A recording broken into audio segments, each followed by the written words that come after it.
За хамгийн сум дөрөг иргэдийн төлөөлөгчдийн хурлын 2025 оны нөхөн сонгуулийг амжилттай зохион байгууллаа. За сонгуулийн үйл ажиллагаанд аймаг сумын хэсгийн хороод за мөн хуулийн хяналтын байгууллага, хэвлэл мэдээлэл, дэд бүтэц, эрүүл мэнд гэсэн нийт 119 албан хаагч ажиллаж амжилттай зохион байгууллаа. За сонгуулийн явцад бол ямар нэгэн зөрчил дутагдал гараагүй. Гомдол санал бол хоёр гомдол санал гарсан нь бол хуулийн байгууллагаар шалгагдаад ингээд явж байгаа.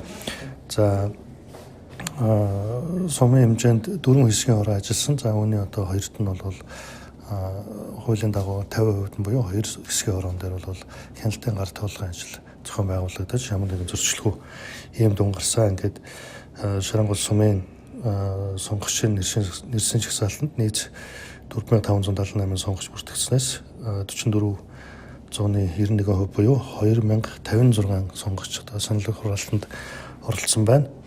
За зөөврийн битүүмжлэлийн хайрцагаар бол нийт 46 ярхан өсөлт ирүүлж 100% санал авахч ингэж дуусгасан. Ингээд сонгуулийн дүнгээр Монгол Ардын намаас нэр дэвшигч Лүндэгийн Наранбаатар 1217 санал буюу 59.19% санал авсан байна. За Ардсан намаас нэр дэвшигч Дембэгийн Батулд 814 санал буюу нийт саналын 39.59%-ийг авсан байна. Ингээд холбогдох хуульд заасны дагуу хамгийн олон санал авсан нэр дэвшигчийг сонгогдсон тооцох тухай тогтоолыг сонгуулийн хороо гаргахад өнөөдөр аймгийн иргэдийн хурлд өргөн барьж байна.